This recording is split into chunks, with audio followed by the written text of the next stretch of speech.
Hello again there, folks. I thought I'd just offer a bit of commentary on this viral tweet that I've seen going around with this person. Not sure what her background is. She appears to be European, could be something else. Really dark in such a layered way, I can't fully wrap my head around it. And you can see the image there is that there's no dad in sight. I don't know where this image came from. But it's essentially it's a very handsome white mother with four beautiful blonde children, very healthy, very wholesome, very decent. And this person has it's what she's done here has she hasn't come straight out and just denounced them and said this is disgusting. It's a dog whistle. It's a dog whistle, and then you've got so far 50,000 other people, and they are saying, yeah, we get it, we get them, we get what you're saying there. And then in the comments, there's thousands and thousands of comments. A lot of them are just blatantly anti-white hatred of all people of all backgrounds. And then there's a lot of other people sort of giving the nudge and the wink and saying, yeah, we get it, we know what you're saying, we don't like this image either. And, you know, this is the results. This is what happens when you don't control your own media. When you've got a hostile group controlling your media, you end up with this complete inversion. Because for so many people, they would look at that and think, what a lovely picture. Isn't that nice? Isn't that wholesome? And like I say, you can moan that there's no dad in the picture, but all right, the point is it's a healthy, happy white mother with her white children, and this is now associated with something dark and sinister. So how did we get here? Is that natural? Well, you know, a lot of the things in the modern world, which I usually talk about, you can say that it is a natural progression of the modern world. You can say that technology, for example, leads to a more soft society, because that's what technology does. It makes things easier for you all of the time. But this particular attitude here, what's going on with this? This is hate. This is, and let's just take the more obvious one, because there's two different layers to it as well.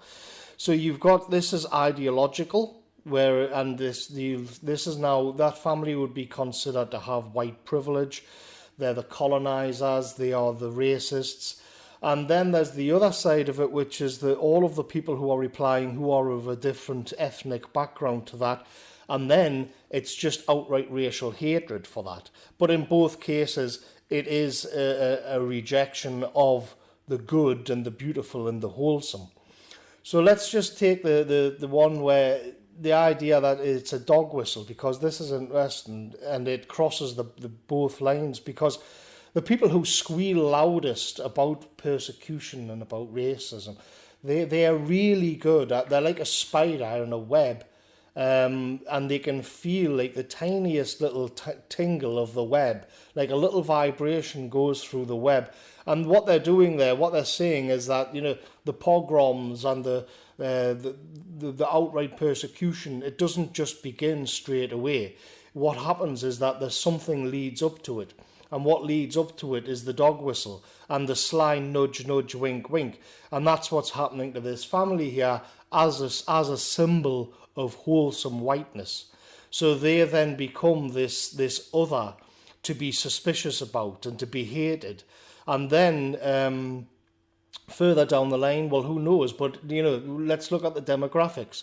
This is essentially why I'm not a civic nationalist, why I think it's moronic. I don't feel that I've got any chance but to get down into the muck, if you like, which is what I've done with this video, and defend things on a much more brutal and basic level, which isn't particularly pleasant, you know. But there's just no way around it, because you've got the ideological side here, and the ideological side of them being, you know, these privileged, white privileged people and whatnot. This is obviously coming from a certain place. It comes in the universities. But what the point is that when somebody like me or you probably will see like lovely children there, and you want to see them be happy and live a good life, and they are beautiful as well. this brand of ideology, this intellectualism, has removed all of that from them, and what they have then become are just a symbol of oppression. And so this is why the social justice types, this is why they can demonize them, because it's purely ideological. They talk at the same time, they talk about the dehumanization in the media and things like that, and yet they are actually the conduit through which it goes. So if you actually zoomed in on the faces of the children, that's what I would see. I see an actual lovely young white boy or girl there, and part of my group, and I can appreciate them, and I can feel happy that they are happy and healthy. But they don't see it like that. What they see are an ideological symbol. They've removed the actual flesh and blood and what's human about them. They don't care. They've just become this abstract ideological concept. So then you've got the other side to that, which is that all of the people who are of a completely different background, and they are there in large part, they then use this social justice. They understand what it is, even though they probably think it's all bullshit, but they do understand that it advances their own interests as well. So what you would call racism is actually hidden, because they can piggyback it in using the social justice narrative. But let's sort of peel that scab off and get further into this, where we've now removed the social justice and what people call cultural Marxism, and then what you end up with is just this brute tribalism and hatred of the other. So once again, you think, okay, well, what do you do about it? Well, what you have to do about it is have your own living space and protect yourself, and then also be honest about what the natural state of man is. Because it isn't abstract in all these things, and it isn't all rational, and it isn't this sort of neo-Marxian drive towards equality, which, you know, is the same as the Soviet Union's, where they can rationalize slaughtering all of the whales in the sea because they've got quotas to fulfill. That's where you end up here.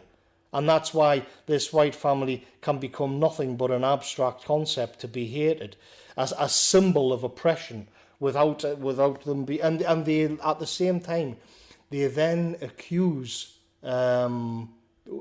white society and European society of doing exactly that to them. But what it all comes down to, even if we take where most of this ideology comes from, who owns the media, that in itself is tribal from another group. And so what you see is that what they would, throughout their history, recognise as a scapegoat. You've got this coalition amassing on all sides to attack the image in that photo, and it's what's to become the new scapegoat.